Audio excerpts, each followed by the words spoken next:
All right, this is Stephen Sloan. The date is May 18th, 2012. I'm with Mr. Jerry B. Morgan. We're doing this interview at his home at 3001 Princeton in Midland, Texas. This is an interview with the Texas Holocaust and Genocide Commission's Texas Liberators project. Thank you, Mr. Morgan, for sitting down with us today. And Maisie is here as well, but she's relaxing right now, so we want to keep her relaxing. I want to begin by asking you a little bit about, you were telling me some about the Morgan family, but if you could tell me a little bit about your family there in Oklahoma before we get started. Well, I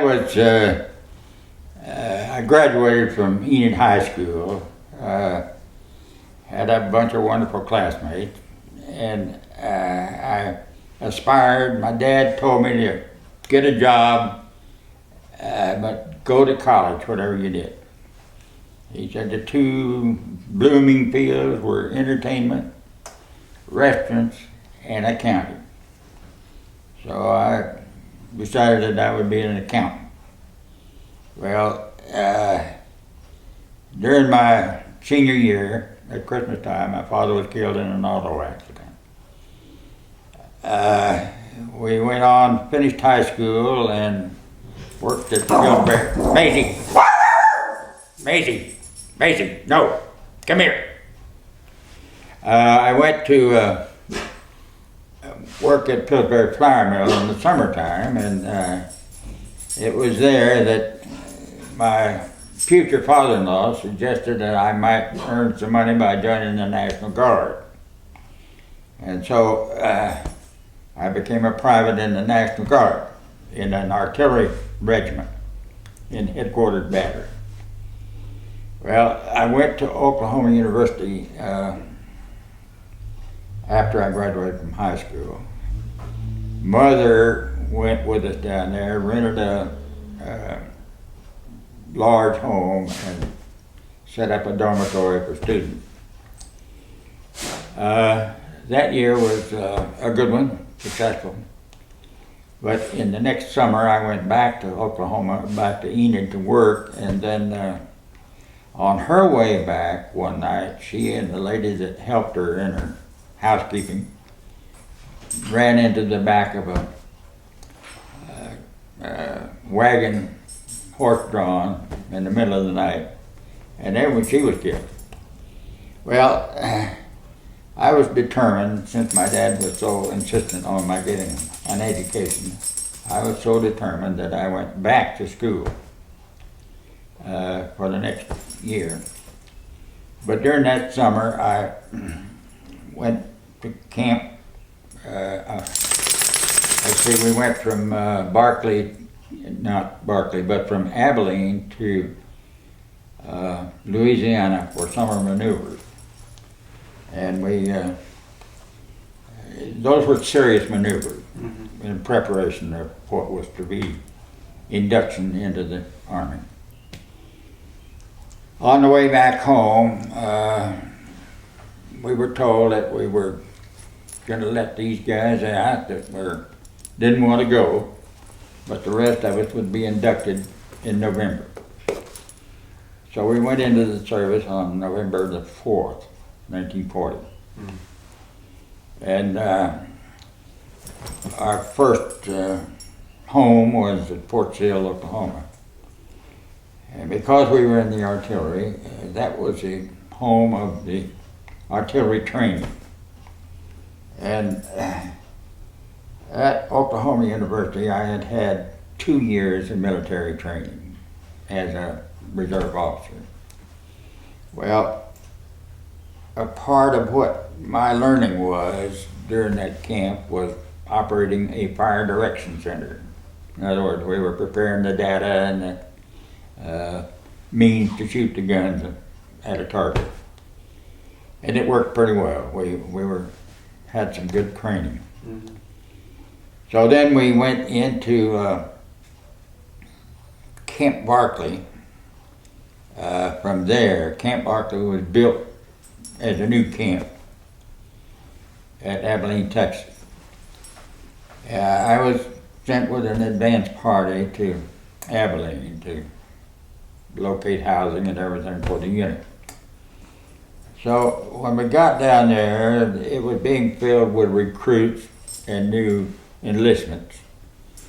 And it was a kind of a confused thing, but it was more physical training than anything else. Mm-hmm.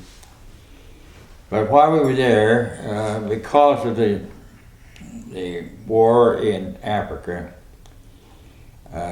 which was armored warfare mainly, the conception came to us that we should establish a tank destroyer battalion, which was a new concept at that time in the Army. Do you know the evolution of that concept, or? No, someone in the armored forces came up with that design.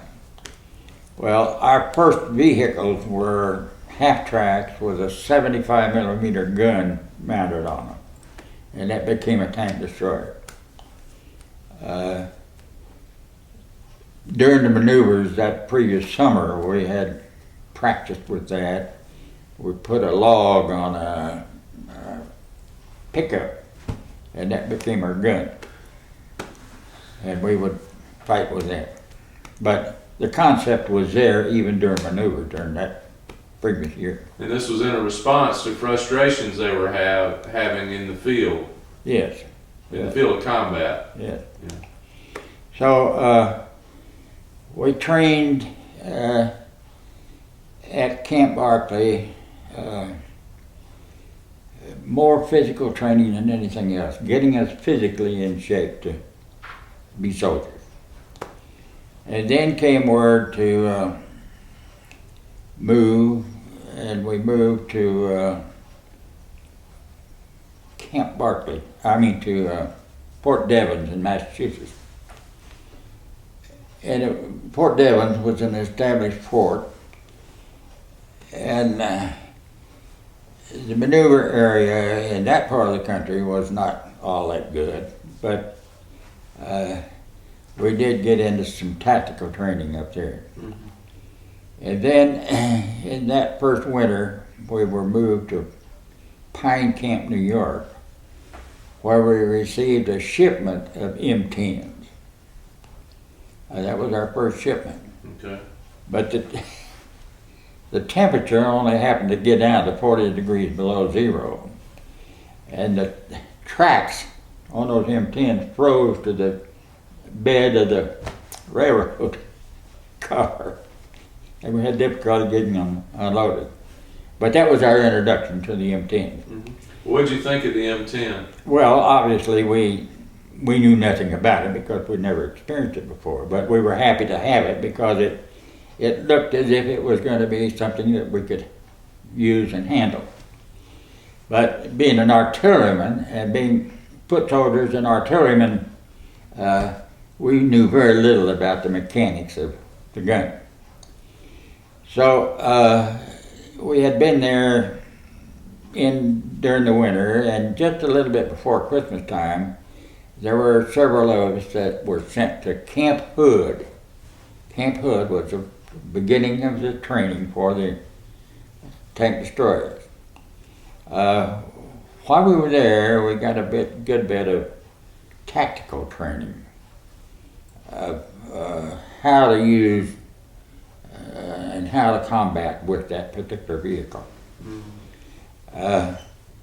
It was good, but meanwhile the division had moved to Camp Pickett, Virginia, in preparation to go overseas.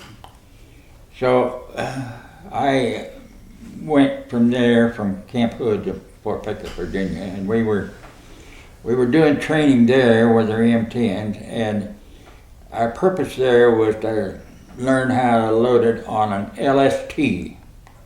An LST was a landing ship tank, which was nothing more than a great big tub.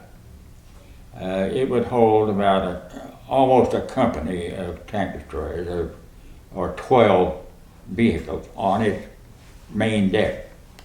And it had huge doors on the front that opened, and we would pull up on the beach and then debark from there. Well, training was new to both the Navy and to us as far as how we were going to operate. And it was more experimenting than anything else. One little incident that happened was that we had what was called a flotilla of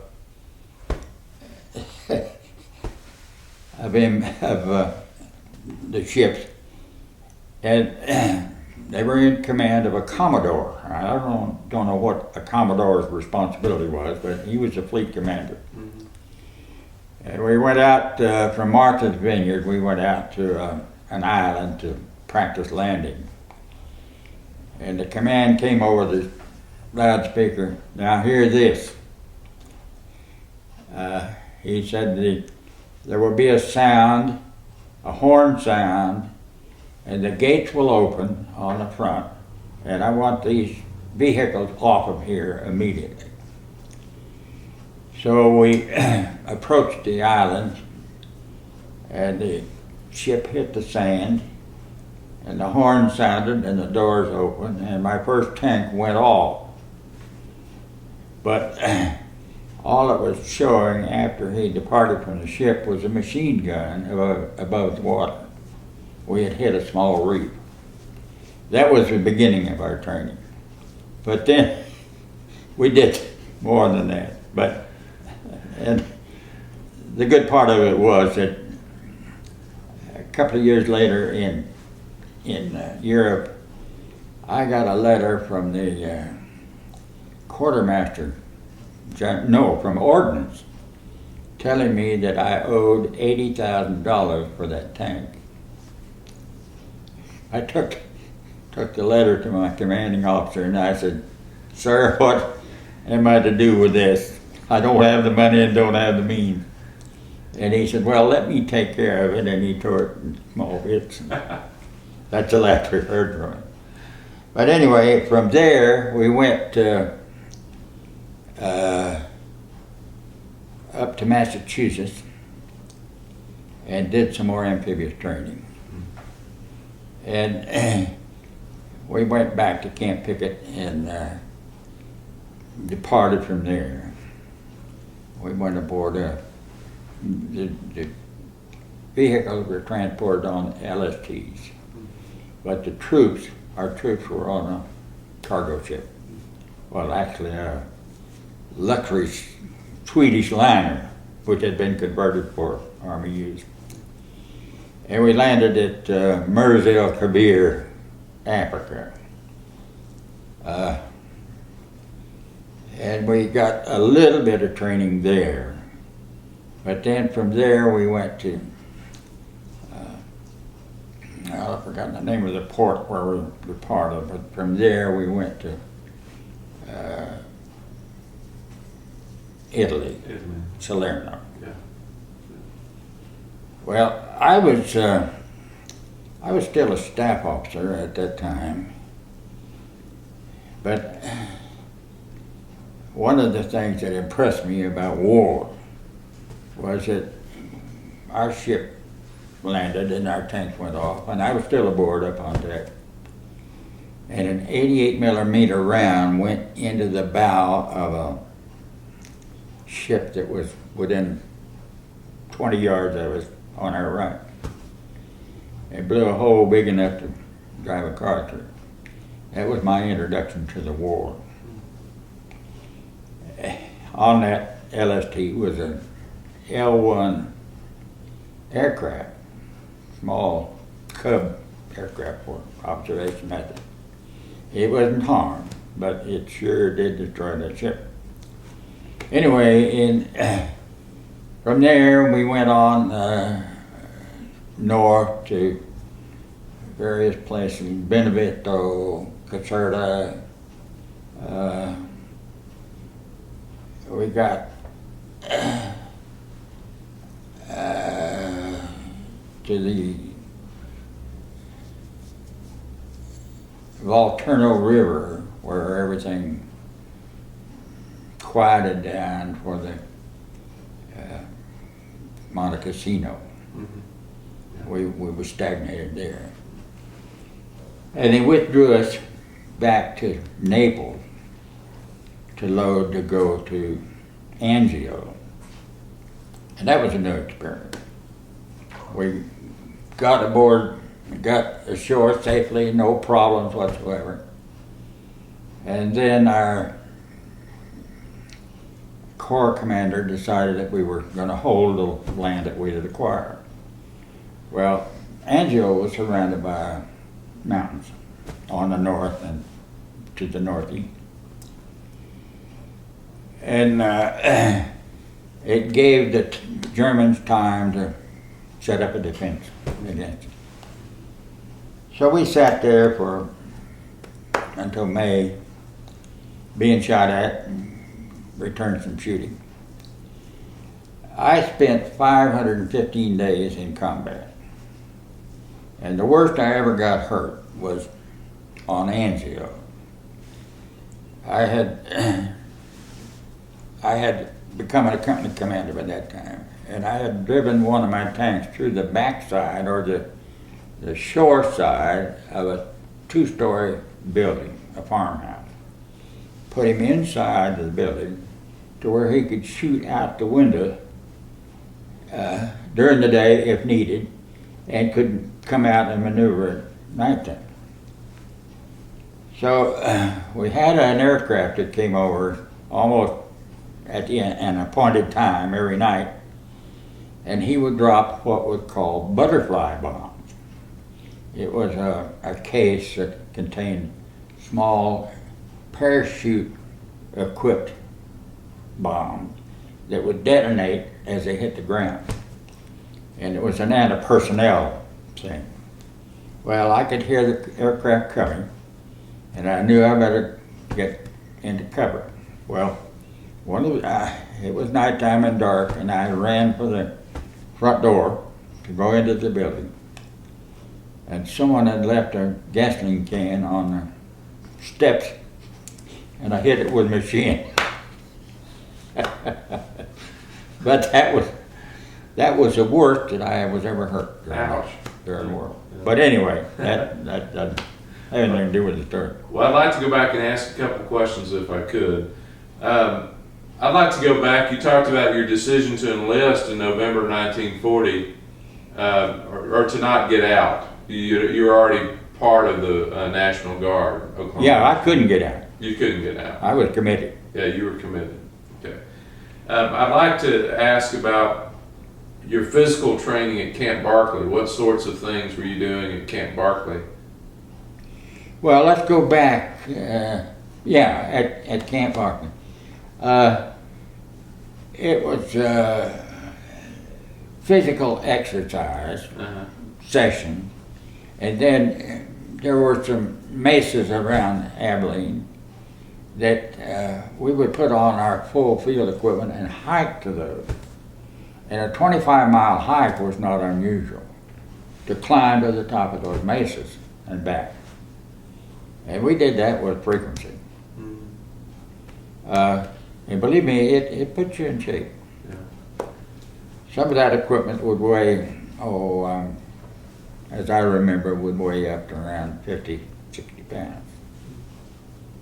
Well, once you got to Camp Hood and you were able to really work with the M10s, what was your impression? No, there were no M10s at Camp Hood. Camp Hood? It was all theory. It was all theory at that And point. classroom about how to defend, and You got them in New York. You got them in New York. in New That's York. right. Yeah. That's right. Yeah.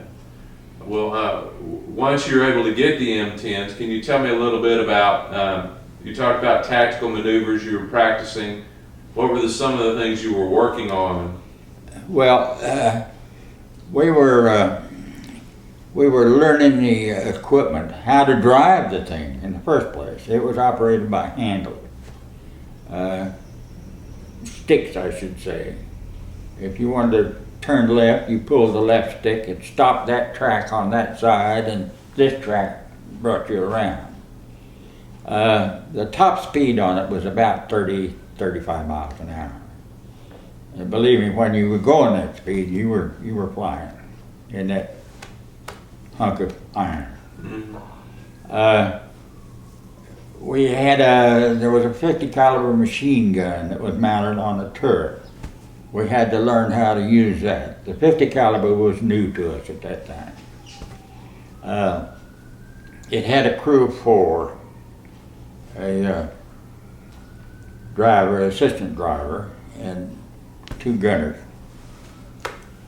And we had to learn the procedures that were set out for us of how to operate it. And then there was a matter of shooting it, learning how to lay the gun, how to sight it to a target, how to lay the gun and shoot it from there. Excuse me just a minute.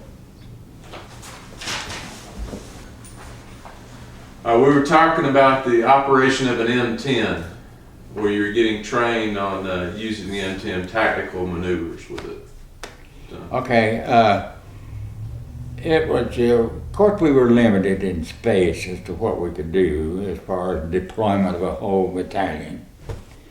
And at that time we had no conception of the actual use that we were going to make of it. Mm-hmm. But the biggest thing that we learned to do, or our main effort, was to learn how to shoot it.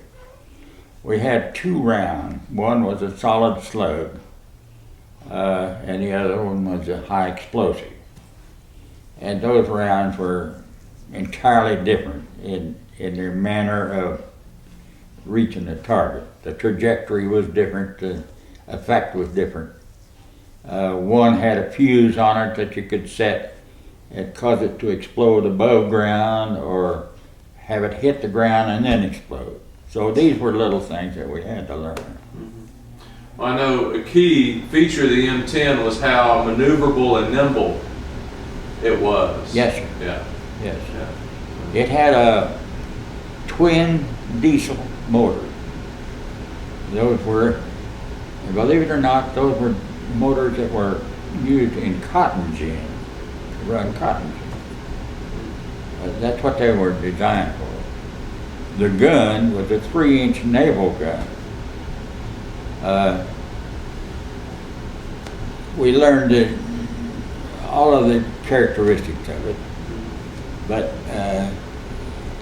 the important part to us was, how are we going to do this when we get overseas in combat? Well, did you assume you were going to be doing desert warfare? Well, no, but that's all we knew. Yeah. All of the information we had was how the desert warfare had been conducted. And our training at Camp Hood, our section at Camp Hood, was characteristically using maybe a platoon at a time rather than a company at a time. So that was our main training. We were poorly trained for what was to come. Yeah. Not because of lack of facilities and people, but lack of knowledge. Yeah. Well, how was the passage over for you? The Atlantic Passage for you? Oh, elegant. Elegant. We had fine quarters, ate in a beautiful dining room. We did have some problems. We had escort equipment along with us, and there were several incidents of submarines that were in the area. I remember one incident of an aircraft that had pontoons on it that was launched, and he returned. I saw him return. It was just off of our bow, and we could see every bit of it. He landed on on our outside of the ship, but they never brought him ashore, never brought him aboard. So we don't know what happened to him, but he didn't make it. That was the only incident of any consequence that we had during the war. But the landing at Mirza Kabir was quiet, There wasn't any problem there. But the town was on a cliff. I'm going to say about, maybe 150 feet above the docks. And it was hot. And we got off of the ship on the dock and had to go up an incline up to the town. And believe me, we could use any kind of deodorant there. it was torture. And we had been 8 days without any activity at all. Yeah. And it was it. But when we got up to Kabir, we went into a bivouac outside of the town. And that was our introduction to the Arab people. Yeah. And everything was new to us, and we were just curious about everything. But we were treated well there by the natives. They were poor, very poor. And our guys were quick to give them chocolate bars and cigarettes and this kind of thing. So we did no maneuver training there at Kabir. And the next thing was that we made an overland hike to, I can't remember the name of that town. Anyway, we got to the port of debarkation. And we were going to spend the night and embark the next day. And we were right on the shore, and our bivouac area was between a bunch of lights used to sight enemy aircraft and a gun emplacement. They were about 150 yards apart, and we were between them. And sure enough, here came our friends from Germany that night, and I had received a pair of white pajamas from my wife a couple of weeks before that, and I had those on. And I had dug a slit trench, and here I was laying in the ground in the slit trench in white pajamas. It was this light on, looking at the guy up here, and with a gun shooting at him, and I was laying right in the middle. Well, you can imagine what was going on. Anyway, we survived the night, but they did eliminate both the guns and the light. Oh, did they? Wow. Yeah. The next day we got aboard ship. But not you. No. Even though you were a pretty good target in those white pajamas. That's an excellent thought. Anyway, the next day we got aboard ship, and then we traveled overnight and landed at Salerno. It was about 8 o'clock in the morning. And then from there we went on up to Naples.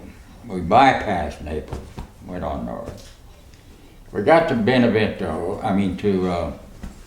the Volturno River, and everything bogged down there.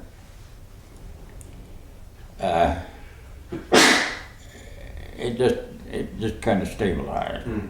And that's when they pulled us out and prepared us to go to Angio.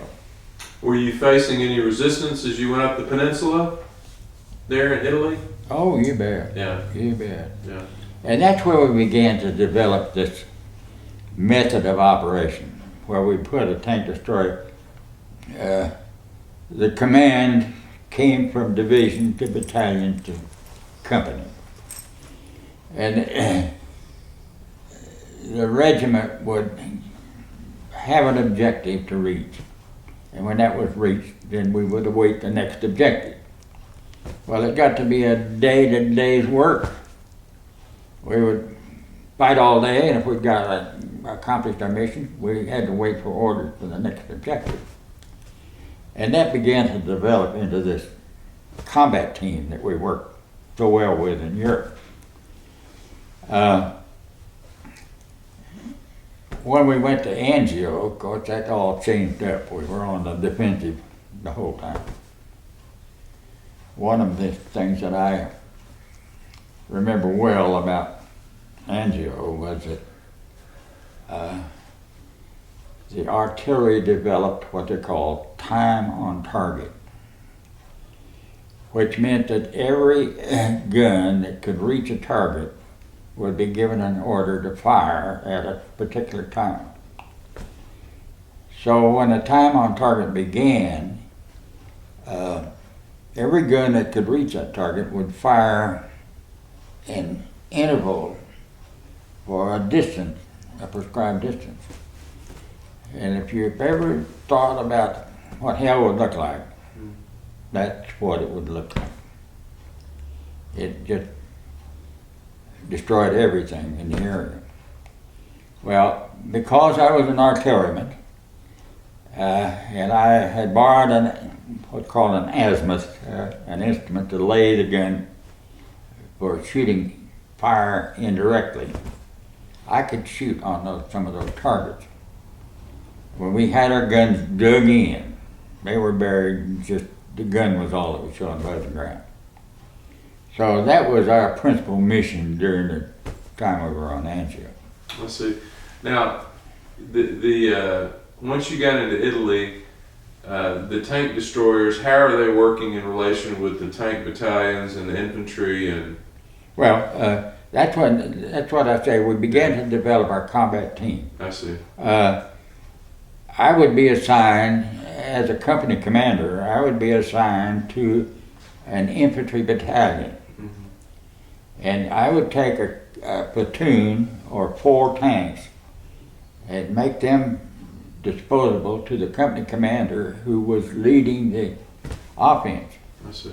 And they would mount these men up on the tanks, and we would go down the road until we met resistance. And then the moment we met resistance, the infantry would deploy. We would begin to search for targets. Mm-hmm. And we would stay there until we could outflank the opposition. Mm-hmm. And that was our principal use during the whole war, other than the artillery use on Angio. Mm-hmm. I know Angio was quite different. Yes, yes. We were in a fixed position. Couldn't do anything. Couldn't go anywhere except down under the ground. We were quite adept at that. Yeah. And then from there we loaded up. Well, they sent us back to a port town out east of Naples, to get cleaned up and prepared for the launch to southern France.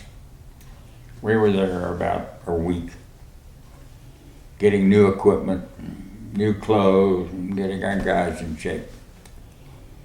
While we were there, I went to a nightclub one night and met a Navy guy that was in command of a minesweeper. And we got along well, had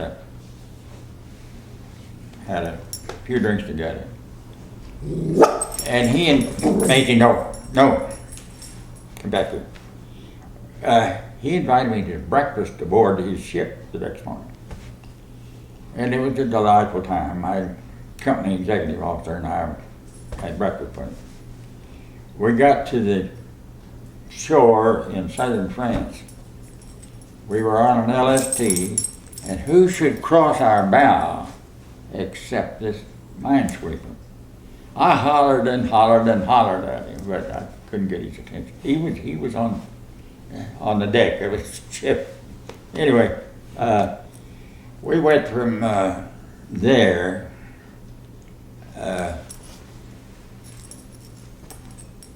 We loaded on a part of the port in Naples to go to southern France. Mm. And the landing in southern France was uneventful. We had the guns and the means in the Navy to turn the shore into rubble. Mm-hmm. And any defense there was lost. So we got ashore and started out and went north to toward Nancy, France. That was our main objective.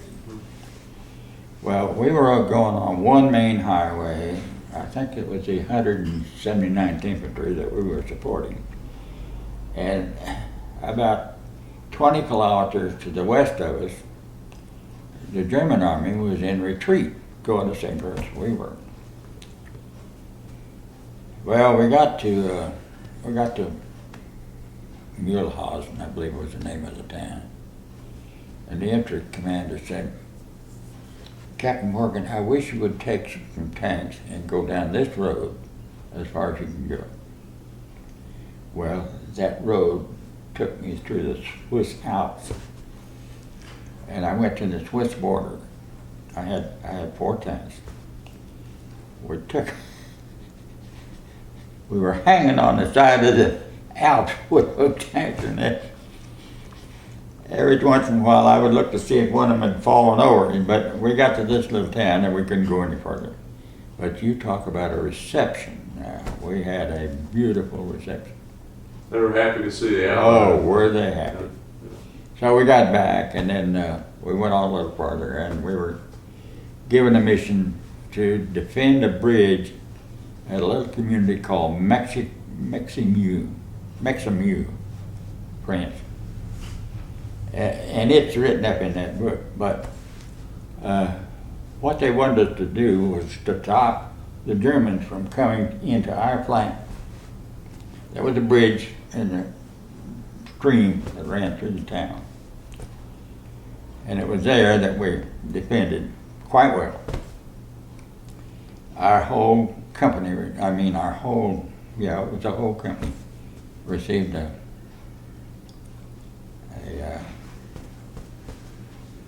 star for their performance. Anyway, we went on up to... So now, well, can you take me through that? Sure. Can you tell me a little bit more about that process? Yeah, that operation. Well, there was one main road from the west coming into this little town, and the road continued east towards our main road, and our objective was to hold that bridge so that it didn't cross it. Well, coming into the town, there was a road that kind of curved up to the north, and then there was one that went straight through. Well, my platoon commander had deployed his tanks in the little town, in the building. And there was another platoon that was deployed up on the road that went north.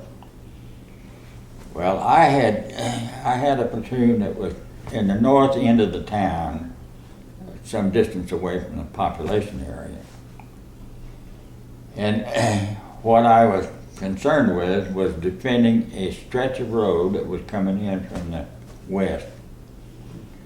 And it was raining. And I had met the forward artillery observer in the town, had a little discussion with him. And I was at the platoon up above when 4 German tanks, I could see them on the road coming into town. Well, I didn't want to give the position away for these tank destroyers. So I was on the radio, and I called this observer, and I said, "Can you shoot these guys coming into town?" And he said, "Sure." So, because it was raining, they couldn't get off of the road. Well, we were able to blow away those 4. But that night, they got around those 4 tanks and came into town.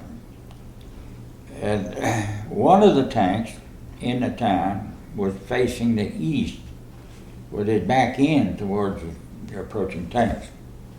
They came into town and went past him. They didn't see him. And he let around go about as far as from here, almost to your car. and caught this Mark 6 in the back end and blew it away. And then, of course, when the crew got out, they let them have it. And then the platoon up on the North Road were situated to where they could pick off what was coming into town. And it stopped the whole operation right there in that little town. Mm. But meanwhile, the Germans were able to blow that bridge. They've got enough troops in there to where they blew the bridge. Mm. Well, that didn't hurt us any, except that they were afraid of us and we were afraid of them. But when the bridge was blown, they withdrew. And then, of course, we withdrew the next day. Mm. But had they been able to get those tanks across the bridge, we would have suffered some consequences. Yeah. But it was such close reaction to danger that those guys responded to that they were all decorated with. But the stars. So, but the rest of it going on up was just this kind of operation that I was talking about. It would just be, we would go to an objective and then we'd get orders and go the next day. We went to, got to Nancy and then we turned east. And it was just the same thing, day after day. Mm-hmm. But we got to, the war was winding down and we got to Nuremberg. And that, for us, in our sector, that was the last main scrap. We had a full day of getting shot at. And So there was a period there where they weren't offering as much of resistance, but well, they were offering resistance in every little community. Yeah. Every crossroad community had an anti-tank gun or an artillery battalion or at least a platoon of it. And just to delay what we were doing. Yeah. And then they were having main areas of operation, like the one at DeBoard and those kinds. Mm-hmm. But we got to Nuremberg and got that settled, and then our combat team got together, and the objective the next day was Dachau. Well, before we get to Dachau, what happened at Nuremberg during that day of fighting? What do you remember most about it? Well, the thing that I remember most about it was I had command of the battalion at that time. And I was, all of my units were assigned to support infantry units. So my main job was to keep in touch by radio and by mobile contact with them.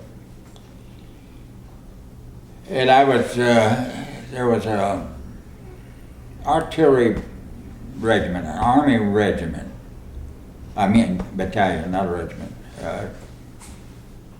of howitzers that were real good people. They supported us in a lot of situations. And I got the word, well, no, I was standing beside the road, and here came a Jeep with that battalion commander with his helmet off and with a bullet hole through his head. And it just upset me to the point where I thought, we got to do something. So I climbed into a half-track, a supply half-track, ammunition supply half-track that had a 50 caliber machine gun on it. And I got in and I said, let's go see what we can stir up here. So we got to the point of where these snipers were, and I could tell where the fire was coming from, so I let them have it with a 50 caliber. And the machine gun was mounted on a ring to where we could shoot at 360 degrees. And I was shooting the gun, and I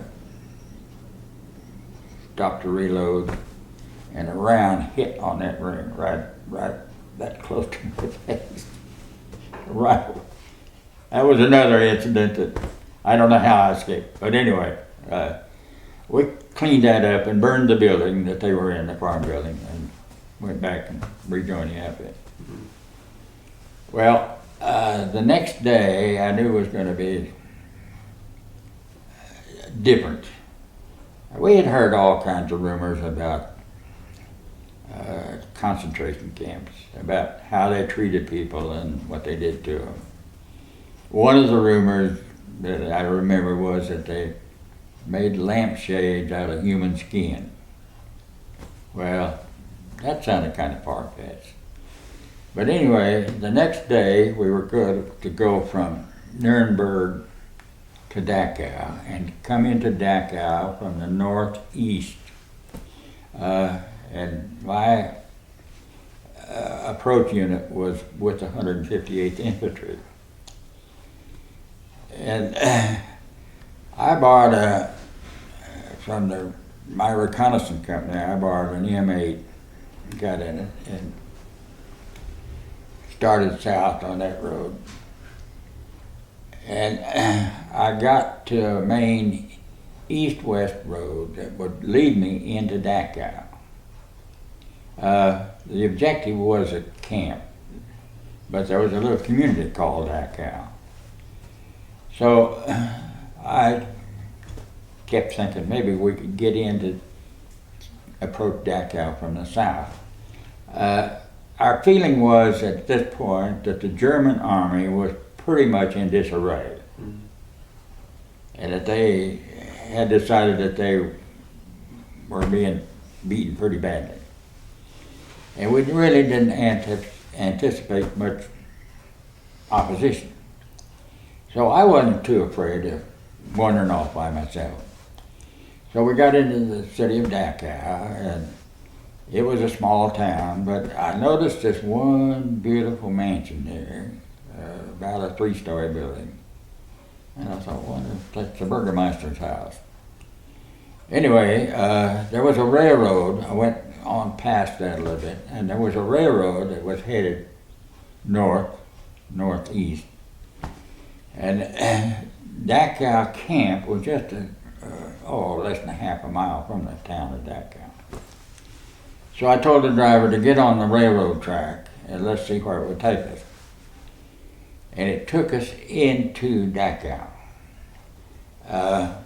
As we were going in on the railroad track, here is the main road, the main entrance into the camp from the town of Dachau. A well-paved, tree-lined road. I didn't want to go in that way because I knew that if there was any resistance, it would be there, along there. So we just kept inching our way into town, or into the camp, and where it took us was to the ovens that were a part of the camp. It was well paved on both sides of the track, and the ovens were well built. And there were 3 gondola cars there. Well, we couldn't see from where we were, we couldn't see into them, so I had the driver drive up alongside one of them. And we both got out and got up on the deck of the M8 and looked in. And believe me, the Holocaust existed. They were loaded with bodies. The bodies still had their uniforms on, but they were purposely put there for putting into the ovens. And the whole truth became evident at that time. So these are three rail cars? Yes, sir. 3 rail cars. And when you say uniforms, you mean the stripe? Yes, uniform. the stripe. Uh-huh. Well, that was enough at that point. So I said, come on, let's go move into camp and see what we can see. So we we drove along this well-paved street. I guess about, maybe 300 yards. We came to the first fence. There was about a 10-foot fence And behind it were, as I recall, about 5 men in uniform. But they were kind of mute. They weren't exuberant or fearful or anything. They were just, just had an indifferent feeling. There were no German soldiers in evidence anywhere. I think that because of Dachau being, the previous day's battle, I think they had all evacuated. I was surprised at the low number of people that were in the quarters behind these buildings, or that we saw. To the left were some barracks-like buildings. And this idea of skins on lamps was in my mind, and I thought, let's go see what we might see. So I went into one of the buildings, and the first thing I came to was an office. It was very well furnished, neat. There was, of course, no one there. But I didn't know but what maybe later in the camp there might be some other people. And I knew that I had no business being there. There wasn't anything I could do for those people. So we turned around and went back out the main gate to the city of Dachau. And it was there that I knew we weren't going any farther than that, because other units had Munich, which was just down the road a bit. Munich would be the next objective, and we wouldn't be a part of it. Mm-hmm. So when I went out, I stopped at this house, big house I was talking about, and sure enough, it was the Burgermeister's house. And his wife was there. He wasn't there. His wife was there. And I had an interpreter, and I asked her where her husband was. She didn't know. And I said, well, okay, you have 2 hours to pack whatever you want to take with you and turn the house over to us. We were going to use it for a command post. And it was no objection, no lamentation, no nothing. We went back about 3 hours later, and the house was vacant. Beautiful place. We stayed there about 3 days until we were given further orders. When you said you went out the main gate when you left the camp, did you go through the camp to go out the main gate? No. No. I didn't really know what to expect in the camp. And of course we couldn't communicate with any of the prisoners because we couldn't speak the language. I had an interesting meeting with a fella here in Midland about, it was back in the spring. I went to a symphony concert, and behind me was a Church of Christ minister that I vaguely knew. And he introduced me to his guest, who was a German Church of Christ minister who lived in that area. And we had a little short discussion about Dachau. I told him about his business. And he made the comment that most people assumed that was a Jewish camp. And he said, yes, there were some Jews there, but the main use of that camp was for crime people that had committed major crimes, and for political prisoners. They were all treated the same, which was finally execution, but it wasn't principally for Jewish people. You mentioned, how did you know those were the ovens? You mentioned, did you go into that area? There was no mistaking. Okay. There was absolutely no mistaking. Yeah.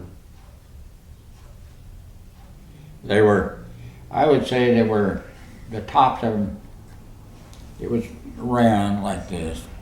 I'd say the top of them were about 8 feet tall. And there was an opening that went into it. There was, oh, as I recall, it was a diameter of about 2.5 feet. And below were the iron doors where the fuel was put in. No, there was no question about what the use of it was. Yeah. Not at all. Well, while you're there in Dachau, did you go back out to the camp? No, Any? no. By that time, the 158th and other people approaching from different directions had landed in the camp. And I had no command whatsoever there, except just to gather my own troops and bivouac them.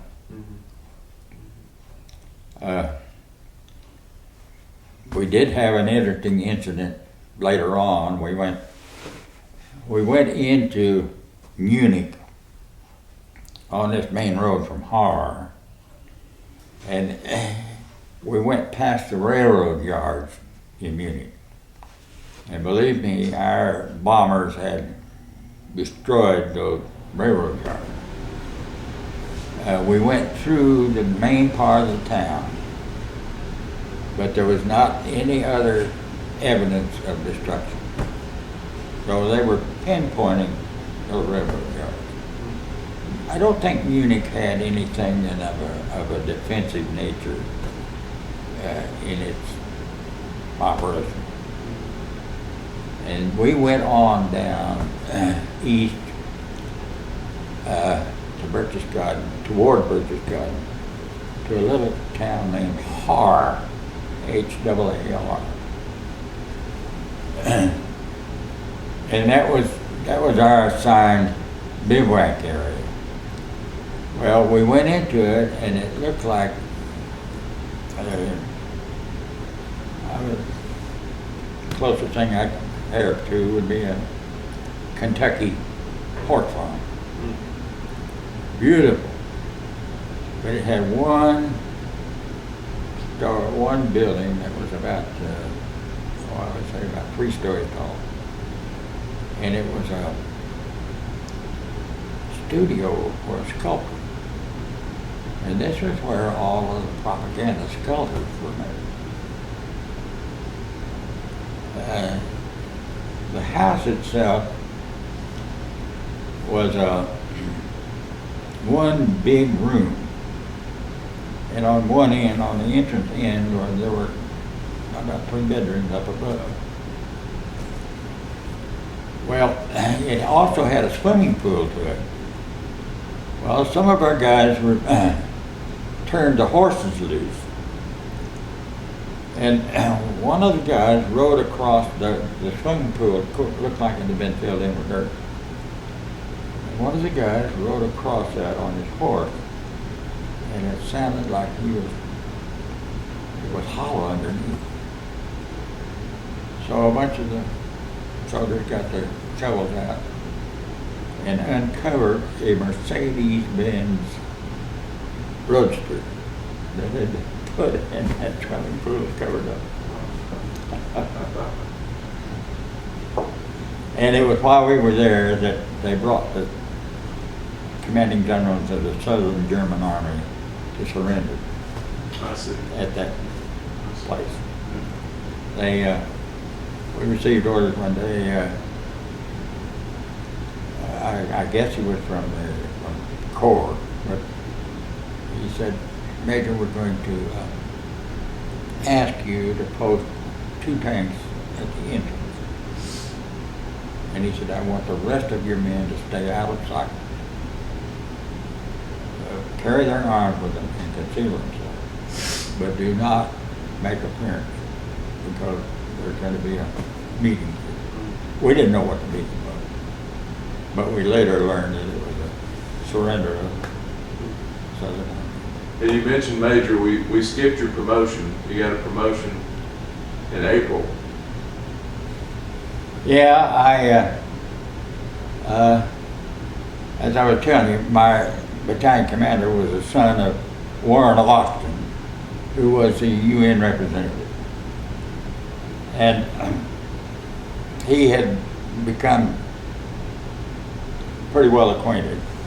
So they thought he would be a good guy to come home and sell bombs. And that was when I was made battalion commander. So you can say I was the first man in and the last man out. Literally, I was the last man out because I developed a green apple tummy ache, and it turned out to be a appendicitis. Oh no. And I was there 6 weeks longer than I was supposed to be. Well, I want to ask you about VE Day, when you heard of the German surrender. What are your memories of that? Well, nothing in particular, because we were seeing the German army decimated. We knew that they couldn't last. And it was just a matter of time before they began to surrender and give up what they had. And what they were trying to do was to protect the guys that were left. Mm-hmm. We had already begun to capture large amounts of it.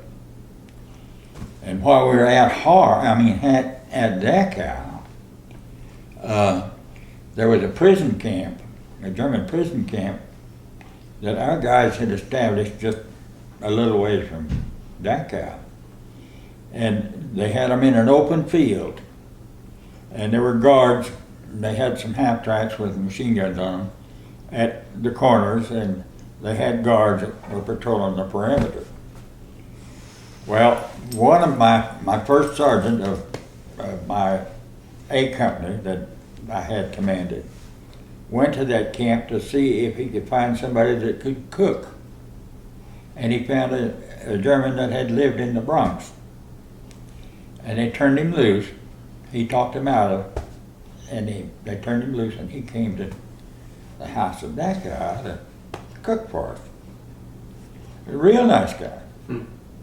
Well, of course, when we had orders to leave, we had to take him back to the camp. But this was kind of what was shaping up at the end of the war, and VE Day didn't turn us on at all. Mm-hmm. All we were interested in was getting home. Yeah. So they had a point system. You gained points for time, for combat time, for different battles, and this kind of thing. And you had to have 70 points to be among the first to be sent home. And I'd only accumulated 128 points. And I was ready to be among the first when I got this tummy ache. But I did get home later on. Went to Marseille, got aboard an army transport, and got home and landed at Fort Dix. So,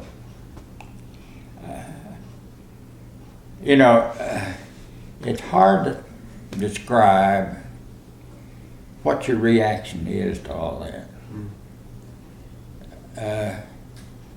I had never had any desire to talk about it because I saw one of my very good friends get shot through the heart standing next to me. And I thought, how in the world am I ever going to explain what happened to this guy?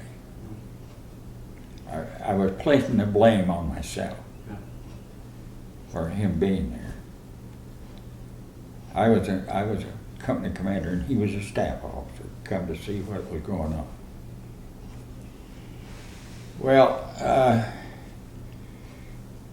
another thing that happened, I had a platoon commander that was a real quiet type, very efficient, and a good commander.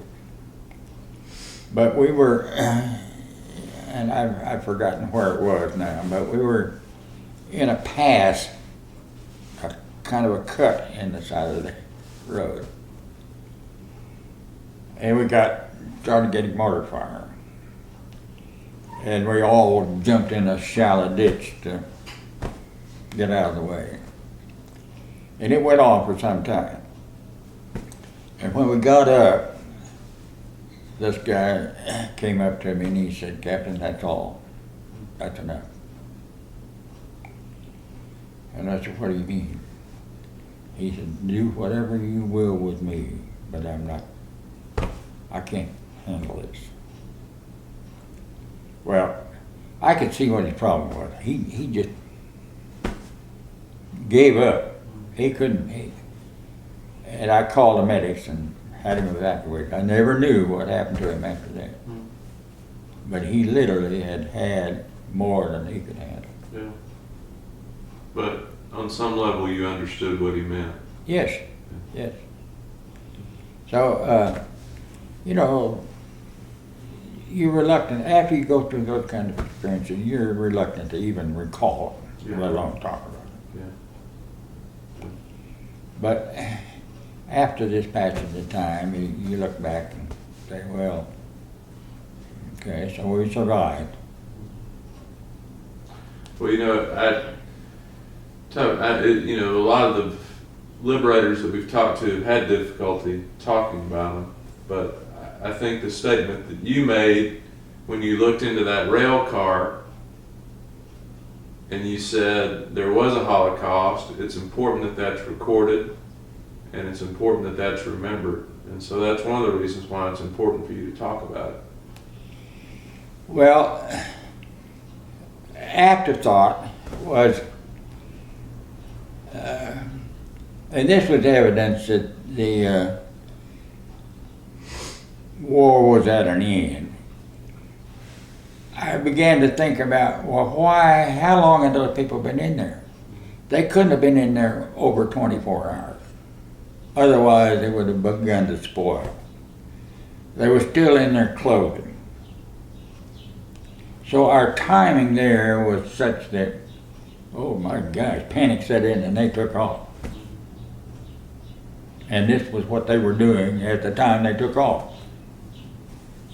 But this was evidence that there was a Holocaust. Now, we had not been exposed, in my organization, we had not been exposed to anything but rumors up until this time. And those rumors were kind of wild and woolly and went in different directions. And you never knew what was exact and what wasn't. But that answered all of the questions you might ever have. Did it shift for you what the war was about?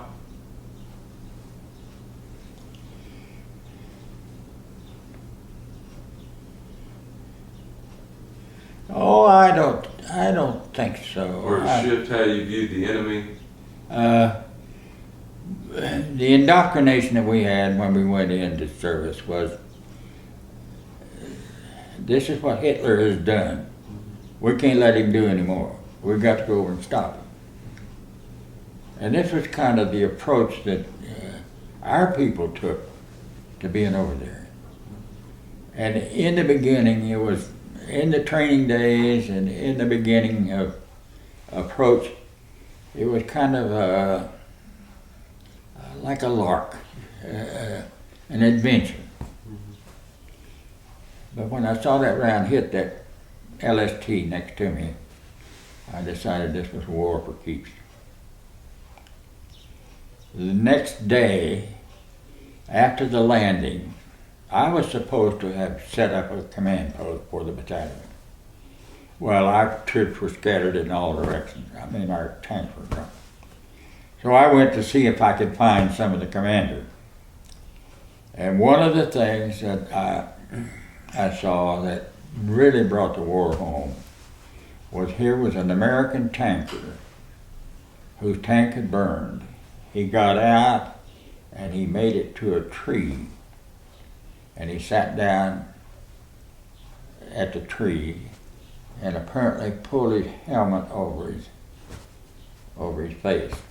But he was on fire, and he died there. And believe me, that tells you that there was a war going on. So my instinct was, whatever you can do, not as a staff officer, get busy doing something. And the only thing that I could think of was that we were on the Sielaff River, where the Sielaff comes into the ocean. And our troops were on the left of the river, and the 36th Division was on the right of the river. And what we were fearful of was that there was a crossing, kind of a diagonal crossing across the river. And the only thing I could think of was, I knew where there was an ammunition dump. So I went back and borrowed a half track and got some mines and took them up and laid them on that crossing. That's the only thing I could think of to do. Because I didn't know where my commanding officer was or where any of my unit was.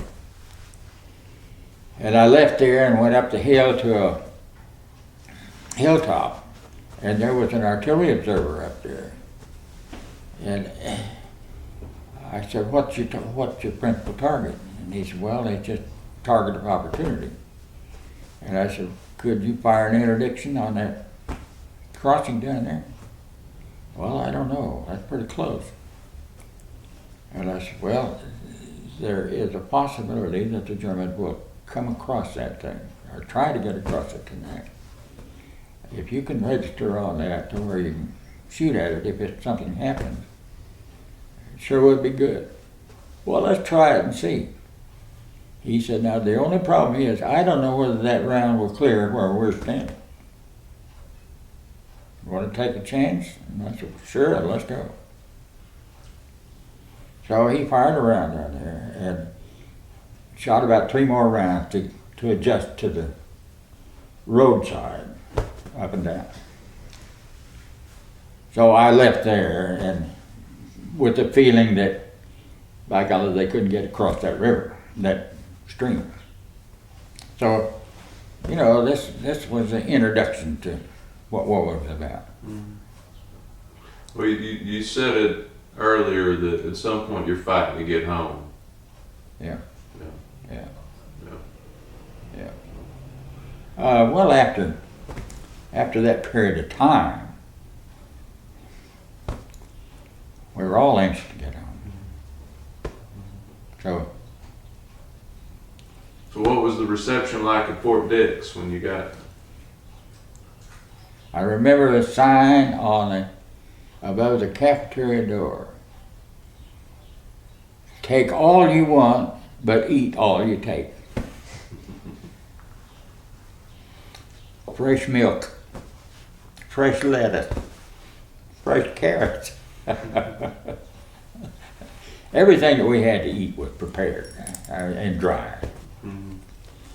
Our C ration, what we call it, well, we had a K ration. It was in a little Cracker Jack box. And we would go for a week at a time on those things. It would have dehydrated, prepared bars, some kind of thing. Mm-hmm. But the main part of it was 3 cigarettes in a package labeled Pioneer. That was what we got out first, was the 3 cigarettes. So you got back to Fort Dix, and then how long were you at Fort Dix before you got to come for your discharge? I think maybe 24 hours. Mm-hmm. My family was up in Minneapolis, mm-hmm. and they put us on a train to head up that way. Well, that was a good reception too. Yeah. I bet. Yeah. They were happy to see you. Yeah. I had a little 2-year-old daughter. Hello, Daddy, I'm glad you're home. That was a great day. Yeah. Were you able to correspond with them during the war, or Well, yeah. What they call them? Not emails. It was all scrutinized. Yeah. You couldn't give away any information, but yeah, we got mail. Yeah. It was difficult at times. You were in battle, and there was no way you could get mail at that time. But if they would put you in bivouac, or if you were bivouac waiting the next assignment, sometimes you could get mail. Then you might get 6 or 7 or 8 letters all at one time. So did you go back to school after that? Yes, sir. Sure did. Where'd you go to school? Oklahoma University. You went back to Oklahoma. Okay. And so you finished your degree there? My daughter says it took me 13 years to get my degree. I went back for 1 full semester. I got back in time. I couldn't get in the fall semester. So I went in the spring semester. Got ready to graduate, and they told me that I lacked 9 hours because in high school I had taken some courses that didn't count credits. So I was in an accounting office in Abilene, and I didn't have everything that I needed. So they had a pretty good accounting department at Abilene Christian College. So I thought, well, I'll just go out part-time and take some college, some information out there. Got out there, and my professor was a professor that I had at Oklahoma. And he said, "What are you doing here?" I told him, and he said, "Well, I'll tell you what, when you get through with these classes, you send your transcript from here up there and petition for a degree." And that's how I got my degree. Oh, okay. I sent the letter, and they wrote back and said, send $10 and you'll be in the next graduating class. So that's how I got into it. Now, as we were talking about earlier, you lived in Abilene. You stayed in Abilene. Yes, sir. For a while. So did you have an accounting practice there, or what? I was part of an accounting practice. Okay. But meanwhile, my father-in-law had, while he was stationed there, had met, and he was an employee of Pillsbury Flour Mill in Minneapolis. Mm-hmm. And he had met some of the businessmen there. And among them was one whose family and a couple of other friends owned a feed mill. Well, they talked him into coming back and buying into this feed mill. Well, when I got out of school, he said, "Come on down here, I need you, we've got a job for you." So that's how I happened to be in Abilene. I see. Ended up closing up that business a number of years later. Mm-hmm. Well, that was with the OSHA, is that what we were talking about earlier? Yeah. They were brand new then, and boy, they were high and mighty. Yeah. Well, Mr. Morgan, is there something I should have asked you that we didn't cover? Is there any questions that I should have asked you about your service that we didn't get a chance to cover? Oh, I don't think of any. I think that the attitude all the way through was such that we have a job to do. Mm-hmm. And all you had to do was to say to a guy, "Hey, we need to do this." "Yes, sir." And it got done. I never had anybody say, "Well, what are we doing that for?" And I think that's really what put us through what we were doing. Mm. It was I guess a national intent. Mm-hmm. Yeah. That everybody participated in. Yeah, everyone was focused on one. Right. One going, yeah. Right. Yeah. I think Robert may have a question he'd like to ask you. Yeah, I'd like to go back to North Africa a little bit, and if you can kind of describe, because it seems like that would be with a predominantly Muslim society at the time. I mean, even if it's French colonial, it seems like it would be the biggest culture shock that you would have, kind of North Africa. If you could kind of describe your interactions with the North Africans and kind of your time there a little bit. Well,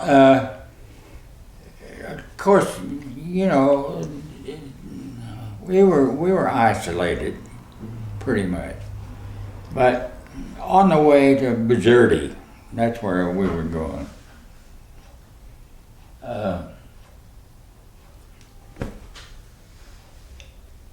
We camped, we bivouacked one night, and we had a guard posted. We had the whole battalion in one area, and we were sleeping on cots, believe it or not. The officers had cots with them, of all things. Well, we set up camp and had dinner. The mess made dinner. That night, the camp was infiltrated by how many we don't have any way of knowing. But they swiped shoes, they swiped clothes, they swiped equipment. And the guards had no idea how that happened.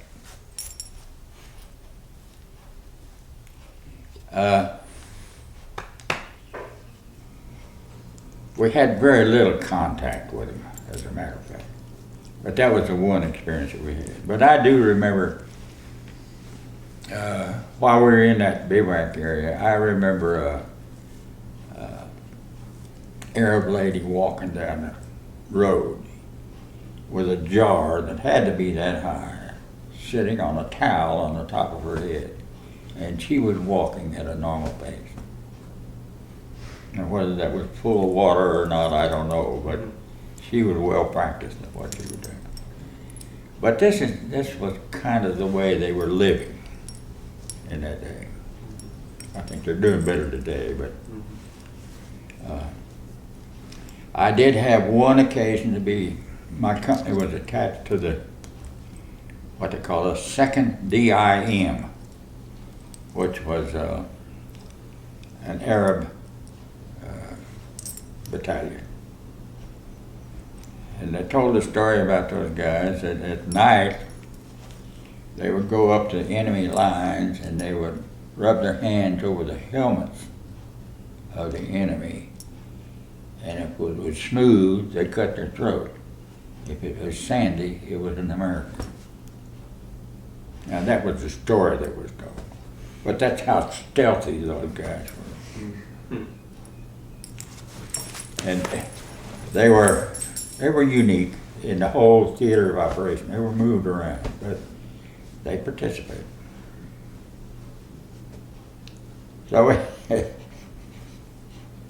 there were some incidents in the war that were good ones. Well, Mr. Morgan, we want to thank you for your time, but we want to thank you for your service. But what I want to do is to take you guys out to. We're going to go out there with you for lunch. So. Okay. Thank you. Okay.